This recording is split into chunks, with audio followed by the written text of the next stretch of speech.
Welcome back to my YouTube channel world literature. आज topic हम लोग डिस्कस करने वाले हैं वो है the price by Arthur Miller. इस प्ले को जो है वो ऑर्थर मिलर ने 1967 में लिखा था और 1968 में इसको पब्लिश करवाया गया था। पोस्ट मॉडर्न अमेरिकन ये प्ले है। 2 एक्ट प्ले है, साथ ही साथ इसका जो टाइम पीरियड है वो 1930 से 1950s के दरमियान का है। और इसको टोनी अवार्ड्स के लिए 1968 में 2 दफ़ा जो है वो नॉमिनेट भी किया गया। उसके बाद अपने राइटर की अगर हम लोग बात करें तो ऑर्थर मिलर, जिनकी बर्थ हुई थी अक्टूबर 17 1915 में और इनकी डेथ हुई थी फरवरी 10 2005 में। अमेरिकन प्ले राइट थे, एसेस थे, स्क्रीन राइटर थे और साथ ही साथ 20th सेंचुरी अमेरिकन थिएटर में इन्होंने अपना बहुत इंपॉर्टेंट जो है वो रोल प्ले किया। इनके पॉपुलर प्लेज में शामिल है ऑल माई सन्स 1947 में आया था, डेथ ऑफ अ सेल्समैन 1949 में आया था, द क्रूसिबल 1953 में and a view from the bridge 1955 में आया था। ये कुछ इनके इंपॉर्टेंट प्लेज थे। आज का जो प्ले है द प्राइज, उसमें हम क्या डिस्कस करने वाले हैं। उसमें सबसे पहले 3 चीज़ें डिस्कस करेंगे। सबसे पहले फैमिली में जो उनकी चेंज कैसे आता है, पास्ट और उनका प्रेजेंट किस तरह से चेंज होता है और किस तरह से पास्ट और प्रेजेंट जो है वो फैमिली को इफ़ेक्ट करता है। साथ ही साथ द प्राइस ऑफ फर्नीचर को हम लोग डिस्कस करेंगे, the price of one's own decisions, कि एक इंसान जो अपनी लाइफ में चॉइसेस बनाता है कि मुझे ये डिसीजंस लेने हैं और ये डिसीजंस नहीं लेने, उनकी कुछ प्राइस होती है। मीन्स कि एक टाइम पे हम कोई डिसीजन लेते हैं तो उसका पे जो डिसीजंस लिए जाते हैं उसका फ़ायदा होता है या नुकसान होता है, लेकिन वो हमें बाद में पता चलता है। मीन्स कि जब हम उस जर्नी को जो है वो पूरा कंप्लीट कर लेते हैं, उसके बाद हम डिसाइड करते हैं कि मैंने ये जो डिसीजन लिया था वो ठीक था या गलत था। इसी तरह हमारे ये जो करेक्टर्स हैं द प्राइज, इसके वो क्या डिसीजंस एंड में लेते हैं कि हमने जो चॉइसेस ली अपनी लाइफ में वो ठीक थी या गलत थी।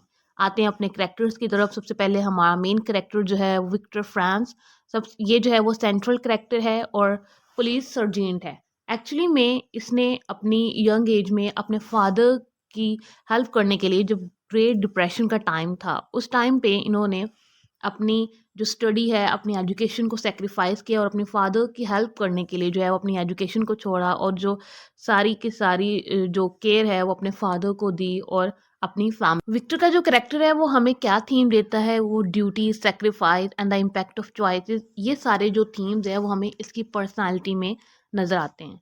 उसके बाद हमारे पास सेकंड करेक्टर है ईस्टर फ्रांस, जो कि विक्टर की वाइफ है, काफ़ी सपोर्टिव भी है, फ्रस्ट्रेटेड भी है क्योंकि काफ़ी ये डिप्रेशन में रहती है और उसकी वजह से ये अल्कोहलिक भी है, मीन के वाइन पीती है, डॉक्टर के पास भी इसका आना जाना रहता है बिकॉज ऑफ हेल्थ इश्यूज़।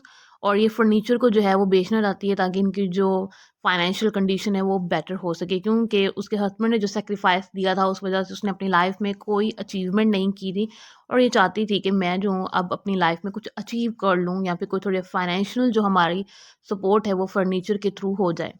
अब वॉल्टर, जो कि हमारा थर्ड करेक्टर है, विक्टर का भाई है।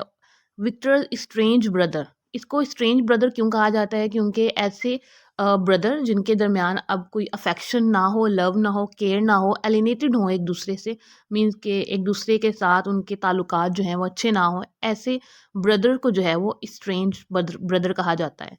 तो ये सक्सेसफुल सर्जन है क्योंकि इसने, जब ग्रेट डिप्रेशन का टाइम था इसके फादर पे, उस टाइम पे इसने जो है वो अपनी एजुकेशन को प्रायोरिटी दी, खुद कमाया, खुद अपनी एजुकेशन को कंप्लीट किया और अपना करियर बनाया। ग्रेगरी हमारा फोर्थ करेक्टर है, जो कि 89 years old Russian Jewish furniture dealer है, जो कि फर्नीचर को यहाँ से लेने आता है, जो कि इस स्टोरी का मेन एक चीज़ है कि फर्नीचर को इन्होंने सेल करना है इन करेक्टर्स ने। और ये जो फर्नीचर डीलर है ये कॉमिक रिलीफ भी देता है, इसकी फिलोसफिकल जो इंसाइट है और इसका जो पर्सपेक्टिव है पास्ट के ऊपर वो हमें स्टोरी में नज़र आता है। उसके बाद हम लोग अपनी स्टोरी की तरफ आते हैं। स्टोरी स्टार्ट इस तरह से होती है, जो कि न्यूयॉर्क ब्राउन स्टोन जो कि एटिक है वहाँ पे ये स्टोरी स्टार्ट होती है। 2 भाई हैं जो कि जिनका आपस में बिछड़े हुए अब जो हैं वो 16 साल हो चुके हैं, मतलब कि वो 16 साल से एक दूसरे से बात नहीं करते हैं और अब 16 साल बाद हमें प्रेजेंट टाइम दिखाया जा रहा है। पास्ट भी हम इसमें पहले डिस्कस करेंगे कि पास्ट में इन दोनों के दरमियान ऐसा क्या हुआ था कि 16 ईयर्स से ये एक दूसरे से दूर हैं। अब होता क्या है स्टोरी में कि जो ग्रेट डिप्रेशन का टाइम पीरियड जब आता है ना, ये वो टाइम पीरियड होता है जब 1929 से 1939 का टाइम पीरियड था इन पास्ट। उस टाइम पे जो वर्ल्ड की इकोनॉमी थी ना, उसकी वर्स्ट कंडीशन हो गई थी। मीन्स के बहुत ज़्यादा डाउन हो गई थी। इंडस्ट्रियलाइज़्ड जो वर्ल्ड है ना, वो एक दफ़ा हिल कर रह गई थी उस टाइम पे और बहुत ज़्यादा लॉस हुआ था। स्टॉक मार्केट जो थी वो क्रैश कर गई थी अक्टूबर 1929 में और इस वजह से बहुत सारे जो इन्वेस्टर्स थे उनको लॉस हुआ था। और उन इन्वेस्टरों में विक्टर के फादर और वॉल्टर के फादर भी थे और वही टाइम पीरियड था ग्रेट डिप्रेशन का, जिसमें विक्टर ने अपने फादर के लिए अपने एजुकेशन को छोड़ा क्योंकि उसके फादर फ़ी पे नहीं कर सकते थे उस टाइम। विक्टर ने अपने फादर की हेल्प के लिए अपनी एजुकेशन को छोड़कर जो है वो सिर्फ अपने फादर की केयर की और अपनी फैमिली को सपोर्ट किया। जबकि उसका जो ब्रदर है वॉल्टर, वो छोड़कर जो है वो चला जाता है अपनी स्टडी के लिए, क्योंकि वॉल्टर को पता है कि उसके फादर को एक्चुअल में कोई लॉस हुआ ही नहीं था। जब ग्रेट डिप्रेशन का टाइम पीरियड आया था, उसके फादर के पास बहुत ज़्यादा जो पैसे थे, जायदाद थी, वो सिर्फ अपने बेटों से जो है वो छुपा के रखना चाहता था। इस वजह से उसने जस्ट ड्रामा किया था ग्रेट डिप्रेशन का कि मुझे भी हुआ है, बल्कि इसके फादर को कोई लॉस नहीं हुआ था। विक्टर को यह बात पता नहीं थी। वॉल्टर ने बहुत दफ़ा जो है वो विक्टर की हेल्प करने की कोशिश की एजुकेशन के लिए, बट उसने मना कर दिया और उसने उसकी हेल्प नहीं ली। अब प्रेजेंट टाइम में क्या होता है कि विक्टर जो है वो अपनी वाइफ इस्थर के साथ रहता है।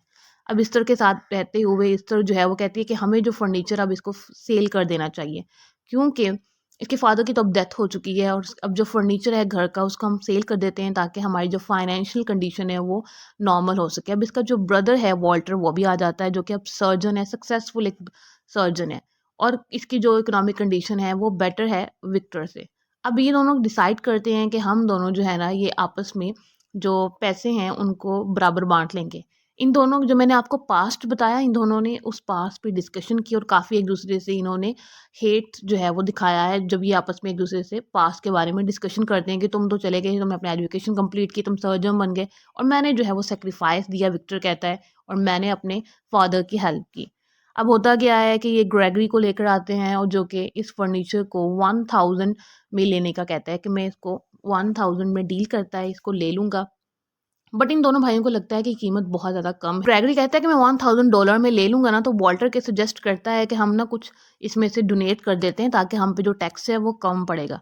बट जो विक्टर है वो नहीं मानता है। वॉल्टर इसको विक्टर को अपने हॉस्पिटल में एज अ असिस्टेंट जॉब भी ऑफर करता है, बट विक्टर जो है वो लेने से मना कर देता है। इस तरह उसको कहती है कि तुम्हें ये जॉब एक्सेप्ट करनी चाहिए।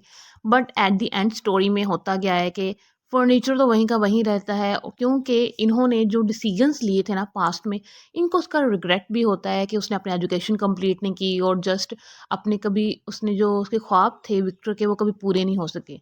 स्टोरी के एंड पे वॉल्टर को लगता है कि हम दोनों भाइयों को एक साथ मिलकर रहना चाहिए और यहाँ पे जो स्टोरी है वो ख़त्म हो जाती है। बट इस स्टोरी में जो प्राइस है चॉइसेस की, वो इनको जो है वो अपने फ्यूचर में पे करना पड़ती है। वो किस तरह से कि इन दोनों की 16 इयर्स की एक जो नफ़रत की जो जर्नी है वो चली है। 16 ईयर इन्होंने आपस में एक दूसरे से कोई बात नहीं की, एक दूसरे से दोनों भाई बहुत ज़्यादा नफ़रत करते रहे और एट द एंड जब इनको रियलाइज़ हुआ कि हमने जो डिसीजंस लिए थे वो कितने हमारे गलत थे। यहाँ पे हमारा लेक्चर जो है वो ख़त्म होता है। वीडियो को लाइक और शेयर और चैनल को ज़रूर सब्सक्राइब कर दीजिएगा। Thanks for watching my channel.